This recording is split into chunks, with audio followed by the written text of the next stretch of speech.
संत शिरोमणि आचार्य गुरुवर श्री विद्यासागर जी महाराज की जय। और हम योग प्रणेता पूज्य गुरुवर श्री प्रणम्य सागर जी महाराज की जय।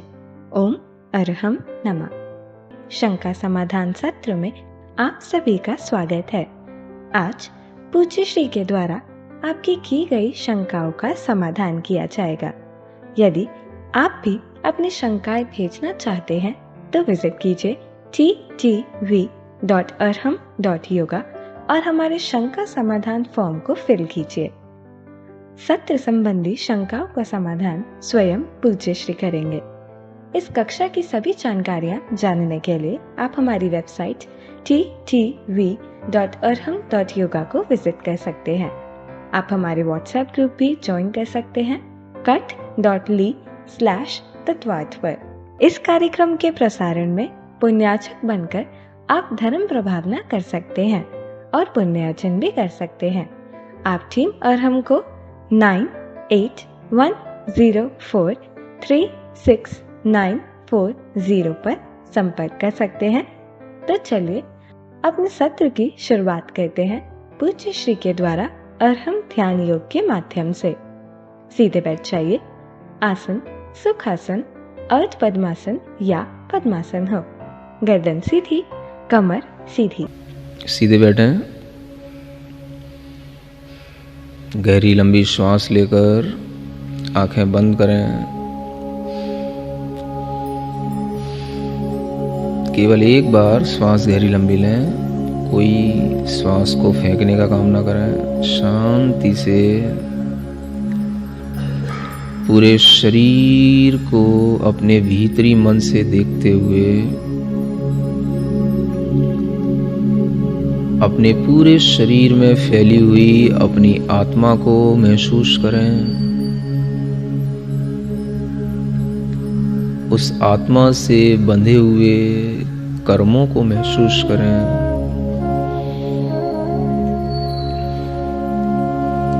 मेरे ज्ञानावरण कर्म के उदय से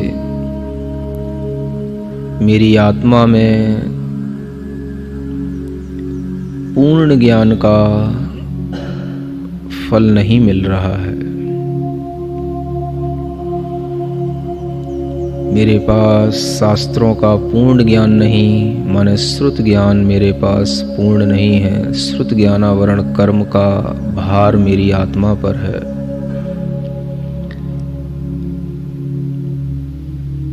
अवधि ज्ञान, मनः परे ज्ञान, केवल ज्ञान, ये सभी ज्ञान भी मेरी आत्मा में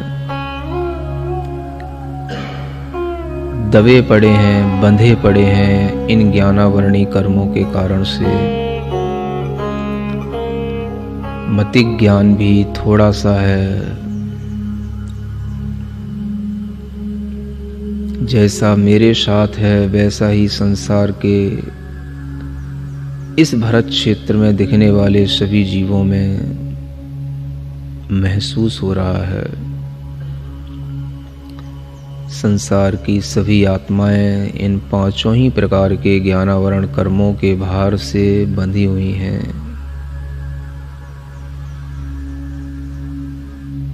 ज्ञानावरण कर्म के फल से मुझे ज्ञान, पूर्ण ज्ञान, अवधि ज्ञान, केवल ज्ञान कुछ भी प्रकट नहीं हो रहा। ये मेरे ज्ञानावरण कर्म का फल है। महसूस करें।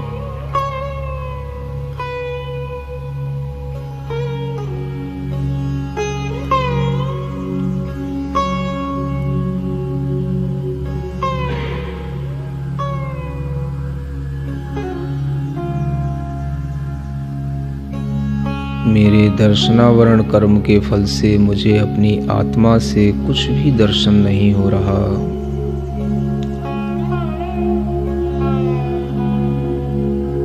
केवल दर्शन, अवधि दर्शन, सभी मेरे आंखें लुप्त पड़ी हुई हैं, बंद पड़ी हुई हैं। हे भगवान, मेरी आत्मा में बहुत सारे कर्मों के यह तीव्र उदय चल रहे हैं।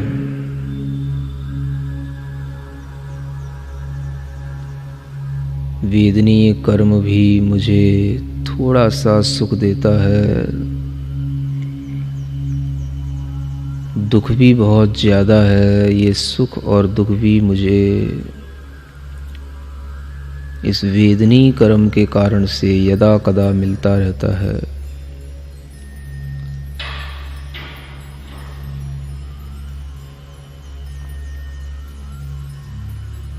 संसार के सब जीव इसी वेदनीय कर्म के कारण से सुख दुख भोग रहे हैं।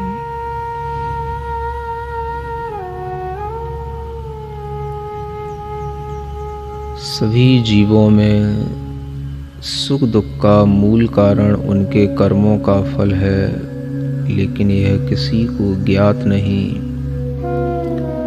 सब भौतिक वस्तुओं के आकर्षण में सुख दुख मान रहे हैं। सभी जीव वस्तुतः इन्हीं कर्मों का वेदन कर रहे हैं, फल भोग रहे हैं।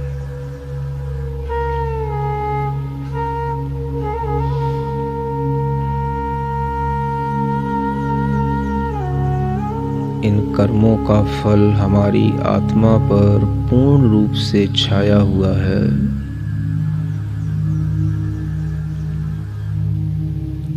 इसी के कारण मुझे अपनी आत्मा का ज्ञान, आत्मा का दर्शन, आत्मा का सुख कुछ भी उपलब्ध नहीं हो रहा।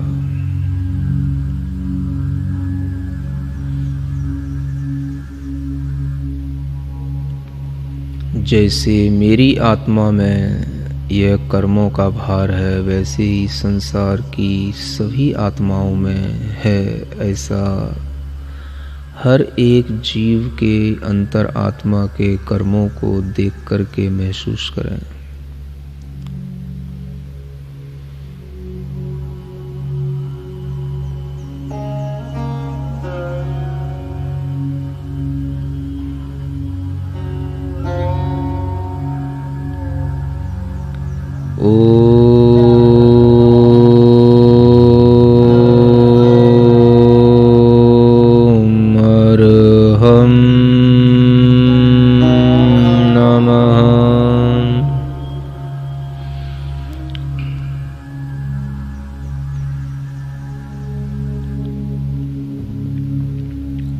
भावना करें, मेरे ज्ञानावरण कर्मों का नाश हो,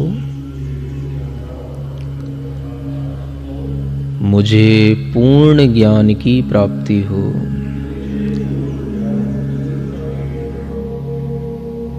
निरंतर मन में विचार करें, मेरी आत्मा के ज्ञान को कर्मों ने ढक रखा है, इनका अभाव हो, मुझे मेरी आत्मा का ज्ञान प्राप्त हो।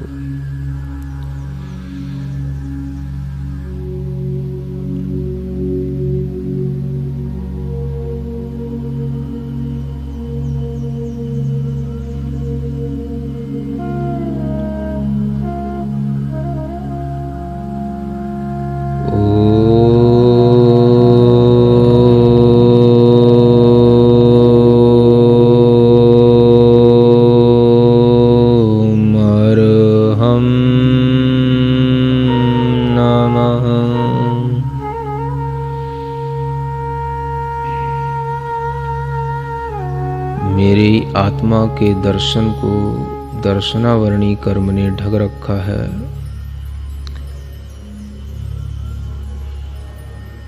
मैं सब कुछ देखने की क्षमता रखता हूँ।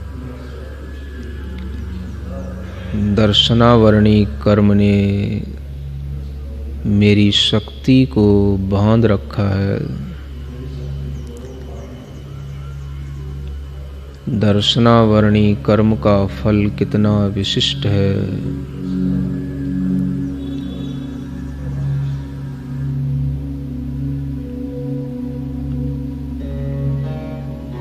ओम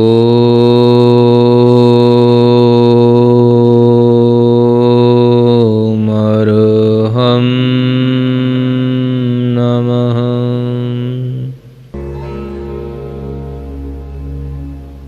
मुझे जो सुख का वेदन हो रहा है यह साता वेदनी कर्म का फल है। जो मुझे चिंता, रोग, अनेक तरह के अभाव, परेशानियाँ, यह सब मेरे असाता वेदनी कर्म का फल है।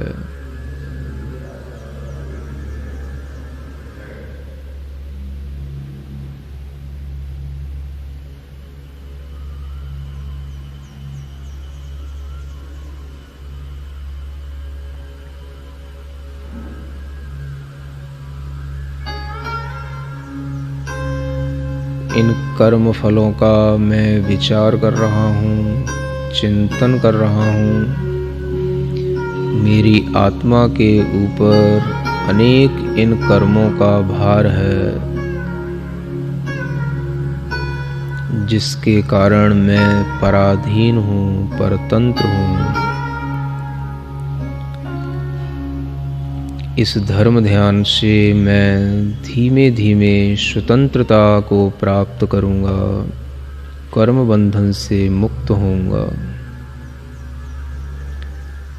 ओम अरहम नमः, ओम अरहम नमः, ओम अरहम नमः, ओम अरहम नमः, ओम अरहम नमः, ओम अरहम नमः, ओम अरहम नमः, ओम अरहम नमः, ओम अरहम नमः।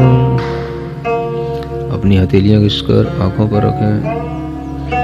ओम अरहम परम शांति, ओम अरहम परम शांति, ओम अरहम परम शांति।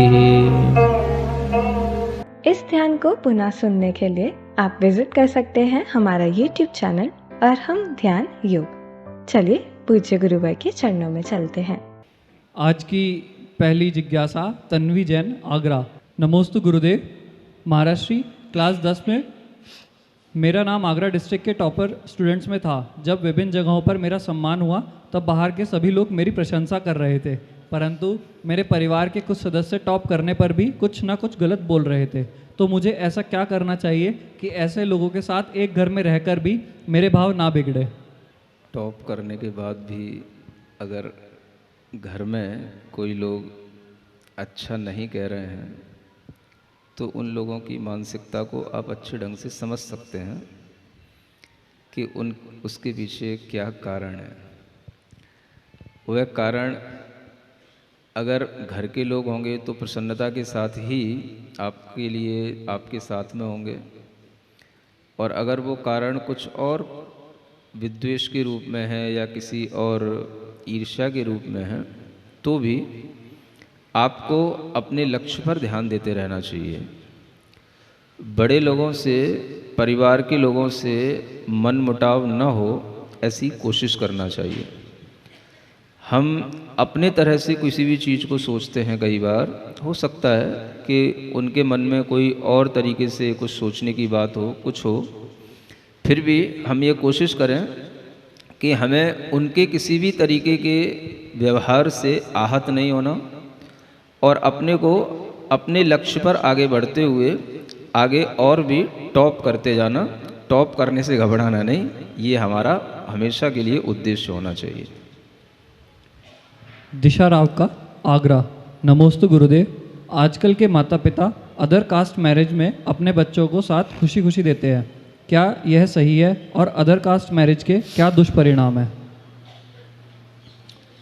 देखिए, ऐसा है कि जब भी हम कभी मैरिज की बात करते हैं तो उसमें अदर कास्ट मैरिज के सबसे बड़े नुकसान ये होते हैं कि जो कुछ भी हमारे अंदर धर्म के संस्कार होते हैं, वो धर्म के संस्कार जब हम किसी और के साथ जुड़ जाते हैं और जिसमें वो धर्म के संस्कार नहीं हैं, तो हमारी आने वाली संतानें और स्वयं हम भी धर्म विमुख हो सकते हैं। ये एक सबसे बड़ा कारण होता है, क्योंकि आपने हर तरह से 10 लक्षण धर्म को सुनकर के हर तरह से आपने जैन कुल में थोड़ा सा भी शास्त्र स्वाध्याय करके समझ लिया होगा कि बाकी सब चीज़ें सुलभ हैं, लेकिन हमें धर्म का ज्ञान होना, धर्म की श्रद्धा होना दुर्लभ है। और इस तरह का अगर कोई वातावरण हमारे जीवन में बना है तो वो छूट ना जाए। और ये वातावरण तब बिल्कुल रूप से छूट जाता है जब हम किसी भी तरह से इस तरह से इंटरकास्ट मैरिज वगैरह करने के लिए तत्पर होते हैं या माता पिता कराते हैं। तो सभी बच्चों को ये ध्यान रखना चाहिए कि हम इस कारण से बचें जिससे कि धर्म की परंपरा आगे बनी रहे। पति और पत्नी अगर दोनों धार्मिक होंगे, दोनों एक ही भाव में रहने वाले होंगे, दोनों एक ही तरह के अभिप्राय को मानने वाले होंगे, तो ही कुछ धर्म की बात घर में हो पाती है। अन्यथा कोई इधर खिंचता है, कोई इधर खिंचता है, हमें कभी उनकी इच्छाओं की पूर्ति करनी पड़ती है, कभी उनके अनुसार चलना पड़ता है, और ऐसा करते करते कहीं पर भी कोई रस नहीं आता, वो सारा का सारा बेरस हो जाता है। कोई भी आप धर्म भी करेंगे तो उसमें भी कोई रस नहीं आएगा, क्योंकि जब तक हम एक मन से दोनों लोग साथ में नहीं होंगे तब तक हमारे अंदर धर्म करने की वो भावना नहीं जगेगी, और इसी कारण से फिर आप बहुत बड़े बड़े लाभ से वंचित हो जाएंगे। आज आप देखेंगे कि पुणे से, बेंगलोर से भी यहाँ पर लोग परिवार सहित आए। समझ में आ रहा है? एक 2.5 साल का बच्चा है जो आज अभी बोलने आए थे, वो पुणे से एक 2.5 साल का बच्चा, उसको भी साथ लेकर के आए, वो भी शिवरार्थी बना हुआ है। आप समझें ये कब संभव है? जब दोनों पति पत्नी के एटीट्यूड एक जैसे हैं। अगर पत्नी कहती तुम ही चले जाओ, हमें नहीं जाना, तो क्या होता? पति आ तो जाता, लेकिन उसके मन में कहीं ना कहीं ये भाव बना ही रहता कि देखो हम यहाँ पर इतना अच्छा कर रहे हैं, लेकिन घर जाने के बाद और उसके बीच में भी उसके मन में न जाने क्या चल रहा होगा। घर हमें जल्दी से पहुंचना पड़ेगा, लेट हो जाएंगे तो फिर और ज़्यादा परेशानी हो जाएगी। दोनों साथ में हैं तो कहीं कोई दिक्कत नहीं। एक समरसता जो आती है व्यवहार में, जीवन में, वो तभी आती है जब हम एक समान धर्म वाले हों। ये हमेशा हर बेटे बेटियों को याद रखना है, और यही प्रयास माता पिता को करना है, तभी हम धर्म को आनंद के रूप में देख पाएंगे और धर्म से हम सुख पा पाएंगे। गर्वित जैन सागर, नमोस्तु महाराज जी। करियर चुनने से पहले किन किन बातों का ध्यान रखना चाहिए? कैरियर चुनने से पहले ये भी ध्यान रखें कि हम जो कुछ भी चूज कर रहे हैं वो हमारी अपनी किस तरह की सामर्थ्य के अनुकूल है।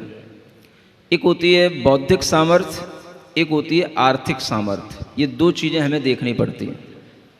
जब हमारा बौद्धिक सामर्थ्य अच्छा होता है तो आर्थिक सामर्थ्य के लिए कभी कभी सपोर्ट भी मिल जाता है और हम उस चीज़ को अचीव कर लेते हैं जो हम चाहते हैं।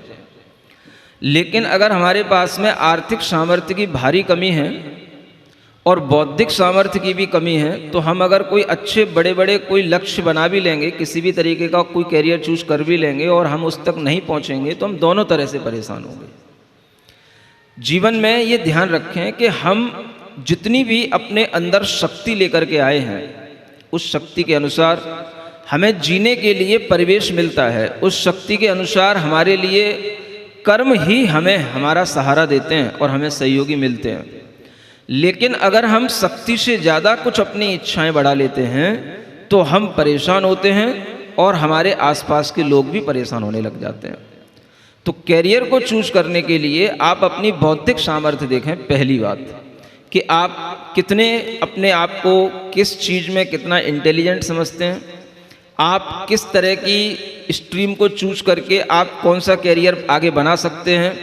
ये सब चीज़ें आपके दिमाग में अच्छे ढंग से सेट होनी चाहिए। और अगर ये आप अच्छे ढंग से सेट करके अपनी आत्मसंतुष्टि के साथ चलेंगे तो वो आपके जीवन में संतोष देगा। आप किसी के प्रेशर में अपना कैरियर ना बनाएं। अधिकतर बेटे बेटियां माँ बाप रिलेटिव्स के प्रेशर में अपना कैरियर बनाते हैं, ये सुन करके कि देखो तेरी मौसी का बेटे ने ये किया, तेरी मामा के लड़के ने ये किया, तेरे चाचे के ताऊ ने ये किया, लड़के ने ये किया। ऐसा सुन करके जो करते हैं वो अच्छी बात नहीं। आप अपनी सामर्थ्य खुद देखें, दुनिया में हर चीज़ की कीमत है और हर आदमी अपनी जगह पर बहुत अच्छी प्रोग्रेस कर सकता है, बशर्ते कि वो अपने भावों के अनुसार आगे बढ़ रहा हो और अपने कैरियर को अपने ही भावों के अनुसार खुद बना रहा हो। तो इस चीज़ को सबसे ज़्यादा ध्यान में रखें, जो आपके लिए सेल्फ इंट्यूशन के रूप में आपके सामने आती है। आशुतोष वैद, इंदौर। नमोस्तु महाराज जी, मैं हमेशा अपने आप को उत्साह में कैसे बना के रखूं? एक श्रावक के रूप में मेरी दिनचर्या कैसी होनी चाहिए? बहुत सिंपल बात है। उत्साह के रूप में बनाए रखने के लिए हमें किसी भी तरह की निराशा से बचना होता है, और निराशाएं हमारे ऊपर किसी भी प्रकार के विचारों से आ जाती हैं। हम जब अपनी उम्र में होते हैं तो उस उम्र में अनेक तरह की हमारे अंदर इच्छाएं होती हैं। कुछ इच्छाएं हमारे लिए पूर्ण हो जाती हैं तो हमें लगता है कि उत्साह आ गया, कुछ पूर्ण नहीं होती हैं तो हमें लगता है निराशा आ गई। तो हम इस चीज़ को इस तरह समझें कि इच्छाएं बहुत सारी हैं, पूर्ण हो अपूर्ण हो, हमें तो हमेशा अपने जीवन में उमंग और उत्साह को बनाए रखना है। और ये चीज़ लाने के लिए हमें अपने अंदर एक थिंकिंग लाना पड़ती है। इसी तरीके के हमें अपने मन के अंदर खुद में माइंड में ऐसा रिपीटेशन करना पड़ता है कि हमारे किसी भी तरह की, भले न मेरी आश कभी पूर्ण हो अपूर्ण हो, मन मेरा उत्साह से उमंग से परिपूर्ण हो। रोग में वियोग में न आए कभी खिन्नता, हम सदा ही खुश रहें ये भावना सशर्त हो। मेरा मन समर्थ हो, मेरा मन समर्थ हो, मेरा मन समर्थ हो, मेरा मन समर्थ हो। ये क्या है? आप इस तरह की प्रार्थनाएं याद करके रखें, इन्हें दोहराएं मन ही मन। शर्त किसी दूसरे से नहीं लगाना, अपने से शर्त लगाओ कि मैं हमेशा खुश रहूंगा। ये अगर आप अपने मन में सशर्त इस तरह की प्रार्थना करेंगे, आपके मन में इस तरह की भावना रहेगी, तो यही विचार आपके अंदर उत्साह को, उमंग को बनाए रखेंगे। रही बात आपके दिनचर्या की, आपकी दिनचर्या, अगर आप अपने अच्छी दिनचर्या बनाना चाहते हैं तो सुबह हो सके जल्दी उठना सीखें।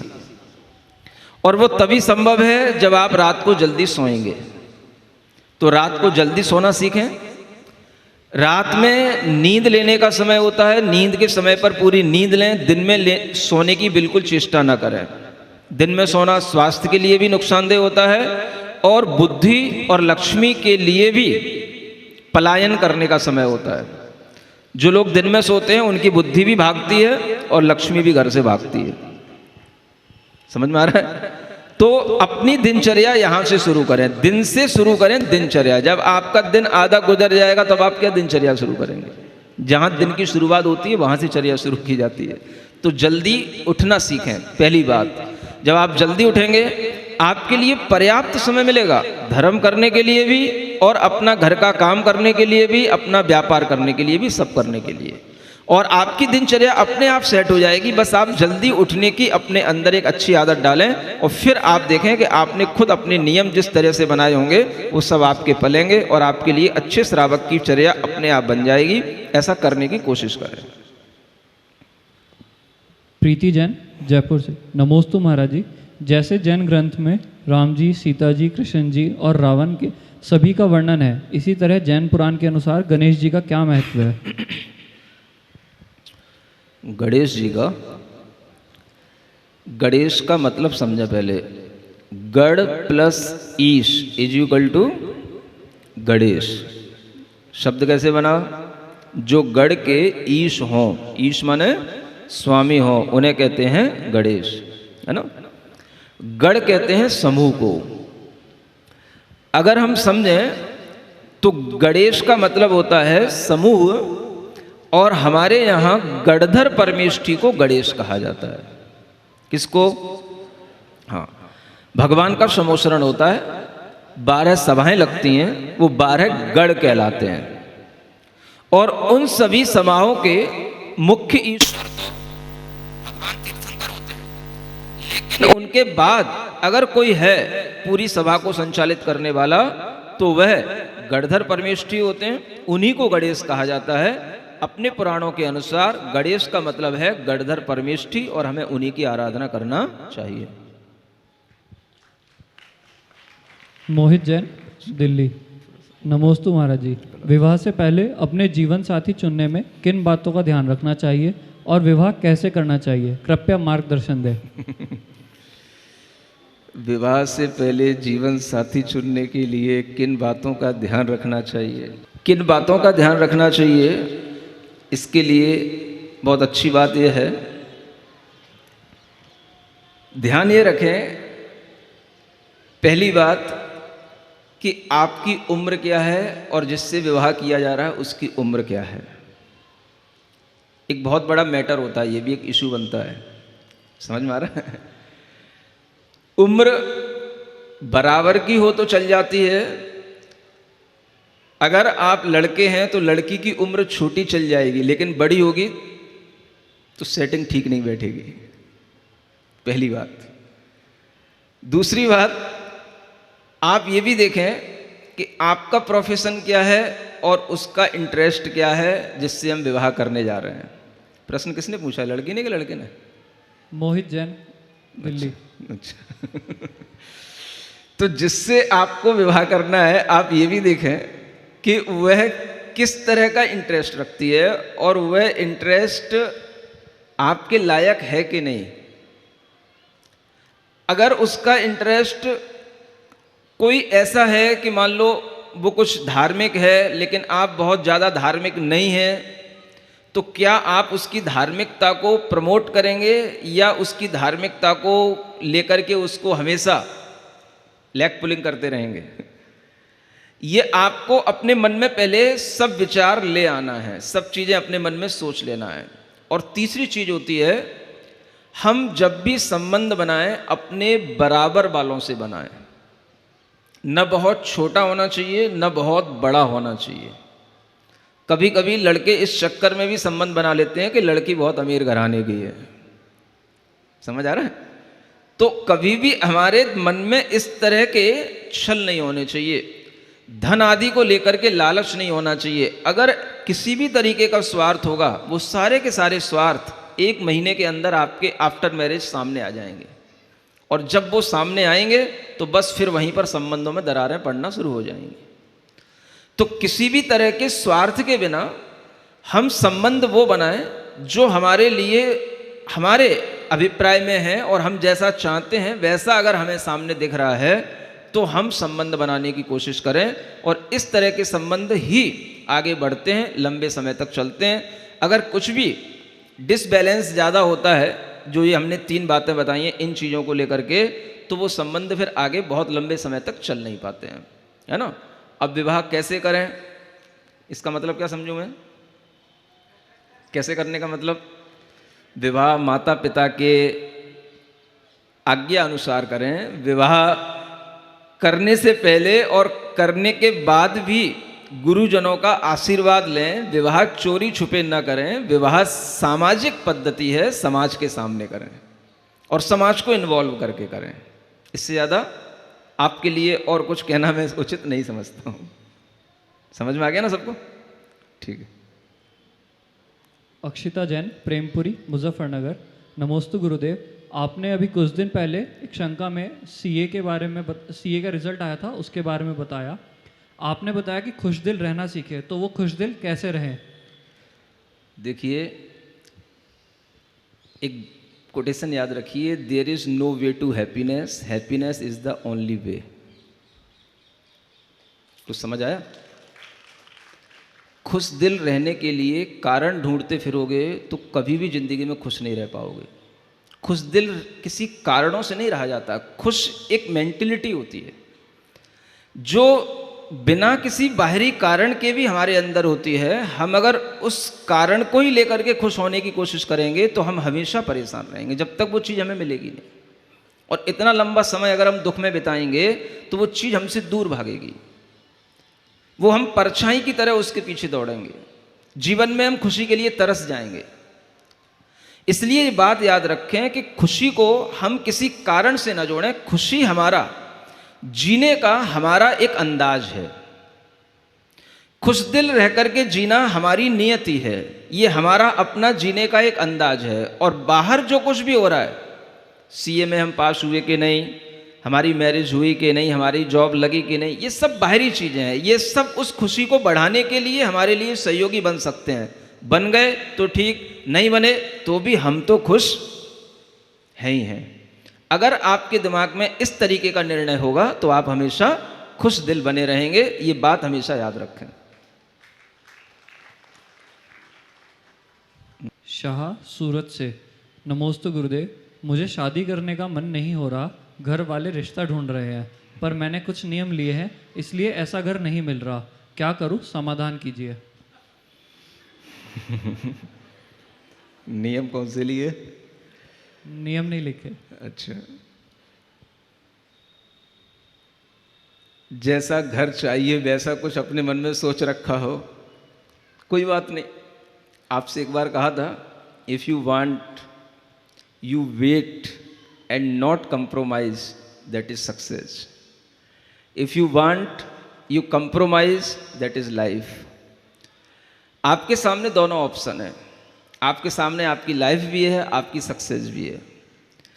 अगर आप कंप्रोमाइज करते हैं तो वो आपके लिए आपकी लाइफ में काम आएगा, और अगर आप अपने आप को कंप्रोमाइज न करके अपने ही नियमों पर अड़िग रहते हैं कि अगर हमारी किस्मत में होगा, ऐसा होगा तो हम ऐसा करेंगे, तो ये आपके लिए मिलेगा। जब मिलेगा तो वो आपकी सक्सेस कहलाएगी। आपको क्या लेना है? लाइफ देखना है सामने, घर के कहे अनुसार करना है, या आपको अपनी सक्सेस की फीलिंग करना है, ये आपके ऊपर डिपेंड करेगा। तो आप अपने अंदर इस बात को ध्यान में रखें कि हमें करना क्या है और हमें किस तरह से करना है। ये बात आप अपने मन में अगर याद रखेंगे तो इन्हीं दो बातों से, इन्हीं दो सूत्रों से आपकी समस्या का समाधान हो जाएगा। वंशिका जैन, गांधीनगर, इंदौर। नमोस्तु महाराज जी। महाराज जी, मेरा यह प्रश्न है कि यदि हम कम उम्र में ही फास्ट फूड, रात्रि भोजन, आलू प्याज लहसुन का त्याग करते हैं तो लोग पूछते हैं कि तुम अभी इसे क्यों सब छोड़ रहे हो, बाहर कैसे एडजस्ट करोगी।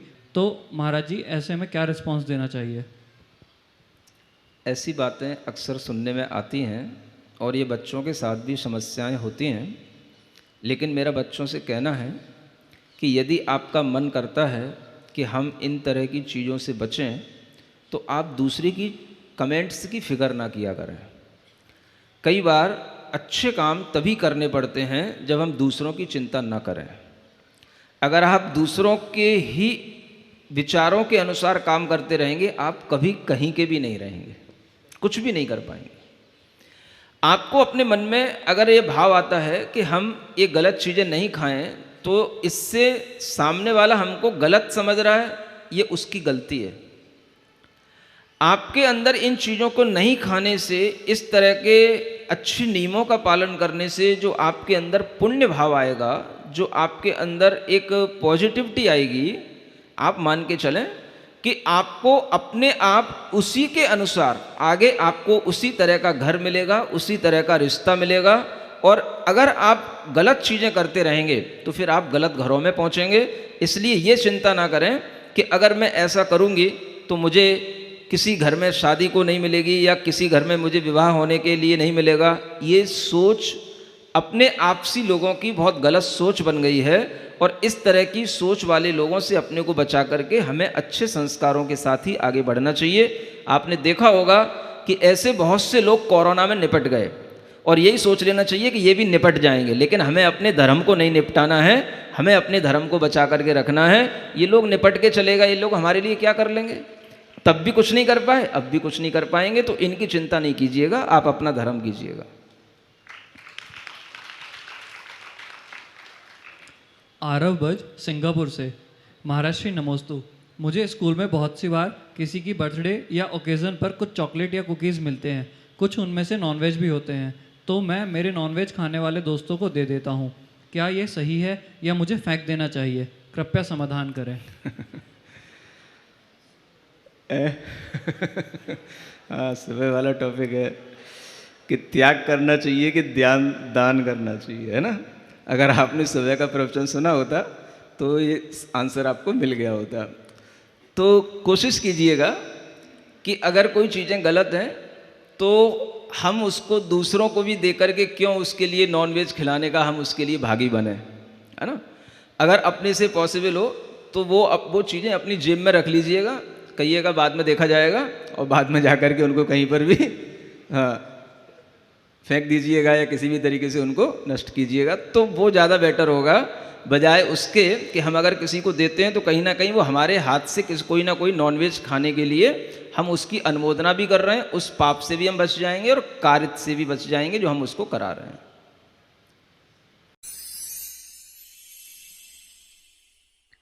सिरिजिणवाणी जग कल्याणी जग जन मदतम मोहरी जणमण हारी गढ़हर हारी जम जरा भव रोग हरि तिथ्य राणम दिव्य झुणिम जो पड़ई सुणई मय्ये धारई राणम सौख मणंतम धर्य सासद मोक्ष पदम पावई सासद मोक्ष पदम पावई।